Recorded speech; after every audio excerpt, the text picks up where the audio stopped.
Hello hello, আজকে আবার আমি একটা নতুন ভিডিও নিয়ে তোমাদের সামনে চলে এসেছি। ভিডিওটা তোমাদের কাছে নতুন, কিন্তু ভিডিওর ক্লিপগুলো বেশ কিছুদিন আগের, কয়েক মাস আগের শীতের আমার দিনের। মায়ের শিম গাছ, দেখো কত বড় হয়ে গেছে শিমগুলো। আজকে শিম দিয়ে মাছের ঝোল করবে মা, ওই জন্য শিম তুলতে চলে এসেছে।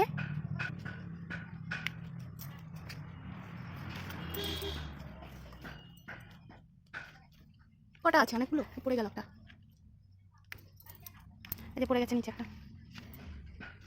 আর দেখো এই গাছটার গোড়াতে দেখো ফুলও এসেছে, আরও সিম হবে। আর ওইদিকে পেয়ারা গাছের উপরে চলে গেছে সিমের লতা পাতা, ওখানেও হয়েছে, কিন্তু ওগুলো কী করে পারবে কে জানে। দেখো কোথায় উঠে গেছে সিম গাছ।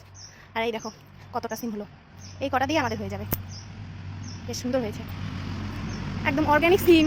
এই দেখো নিচে গোবর সারের সিম। আর আমার মা ভীষণ যত্ন করে, যদি আমাদের বাড়িতে গাছের জন্য কিছু হয় না, কিন্তু মোটামুটি ভালোই যত্ন করে। আমার মায়ের গাছ ভীষণ প্রিয়, তাই গাছটা তেমন ভালো না হলেও মোটামুটি হয়েছে, অনেক ফুল এসেছে। এই যে আরও ফুল হবে। আর এদিকে গোড়াতেও হয়েছে ফুল, দেখা যাক কতটা হয়। আর এদিকে দেখো এই যে কয়টা বিড়াল আমাদের বাড়িতে, 6টা বিড়াল। এটা কালিকুলি মেখে কি হয়ে এসেছে, সব এখন গা চুলকাতে ব্যস্ত, পরিষ্কার করতে, স্নান করতে। আরও দুজনেই যে ওখানে, একজন এখানে আরেকজন এখানে। চলো এখন গিয়ে দেখি আমার মা কি রান্না করে। ও মা, কি রান্না করো? Maggi. Maggi, wow, 2 minute Maggi. এটা তো ম্যাগির থেকেও ভালো কিছু মনে হচ্ছে দেখে। তো আমার মা রান্না করছে ম্যাগি, দেখতে পেলে আজকে সকালের খাবার হবে ম্যাগি। টান টানা। তো এই দেখো আজকে আমার সকালের খাবার, এখানে আছে ম্যাগি আর এখানে আছে গ্রিন টি। এই দুটোই আজকে সকালে আমার খাবার, তো আমি এখন এগুলো খাবো। আর এইদিকে দেখো আমার বাবা আমার জন্য নিয়ে এসছে গলদা চিংড়ি। গলদা চিংড়ি বলবো কারণ চিংড়ির সাইজগুলো অনেকটাই বড়। আমি চিংড়ি খেতে খুব পছন্দ করি, তাই জন্য আমি যখনই আসি তখনই আমার বাবা একদিনের জন্য হলেও নিয়ে আসে এই চিংড়িগুলো।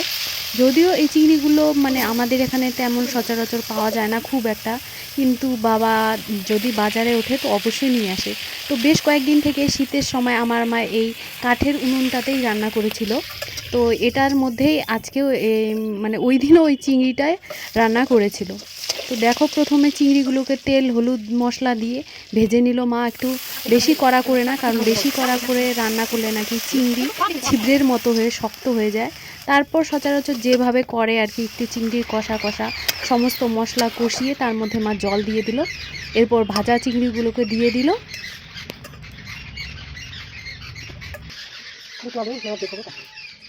এরপর ঝোলটা ফুটে উঠলেই সব চিংড়িগুলোকে নামিয়ে দিল, আর উপর থেকে সামান্য একটু মা গরম মশলার গুঁড়োও দিয়েছিল শেষে।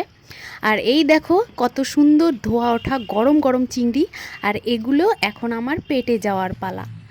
তো এ দেখো আমার মুখের এক্সপ্রেশন দেখেই তোমরা বুঝতে পারছো যে চিংড়ি মাছটা কতটা টেস্টি আর লোভনীয় হয়েছে।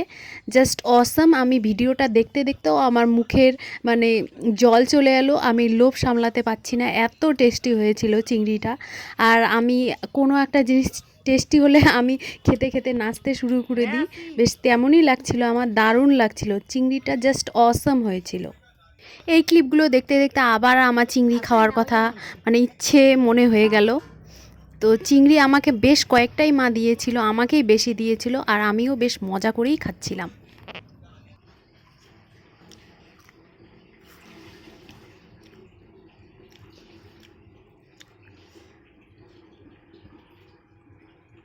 খাওয়া দাওয়ার পর আমি একটু পুকুর পাড়ে, আমাদের পুকুর পাড়ে চলে এসেছি। আর আমাদের পুকুর পাড়ে দেখো বেশ কয়েকটাই খেজুর গাছ আছে। আর তখন শীতের সময় ছিল জন্য এখানে এই যে খেজুর গাছের রস যে পারে যে লোকটা, উনি এই গাছে উঠে হাঁড়ি বাঁধছিলেন খেজুরের রসের জন্য। প্রথম দিন হাঁড়ি এইভাবে বিকেলবেলা বাঁধে এবং পরের দিন ভোরবেলা এই হাঁড়ি খুলে রস ভর্তি করে নিয়ে যায়। গাছগুলো কিন্তু বহু পুরানো, আমার দাদু ঠাম্মার আমলে তারাই হয়তো লাগিয়েছিল এই গাছগুলো। আর এই দেখো এই কাকুটা তত্তর করে কীরকম করে গাছের উপর উঠে যাচ্ছে, তো দেখেই আমার ভয় লাগছিল, কিন্তু মা বলল না, ওনাদের অভ্যাস আছে। তো এই ভিডিও ক্লিপগুলো একটু পুরানো হলেও, কয়েক মাস আগের হলেও বেশ ইন্টারেস্টিং কিন্তু আজকের ভিডিওগুলো। তো তোমাদের সবার আজকের ভিডিওটা কেমন লাগলো? নেক্সট টাইম আমি আরও বিভিন্ন ধরনের ইন্টারেস্টিং ভিডিও নিয়ে তোমাদের সামনে অবশ্যই চলে আসব। ততক্ষণের জন্য এখানেই টাটা, তোমরা সবাই ভালো থেকো, টাটা।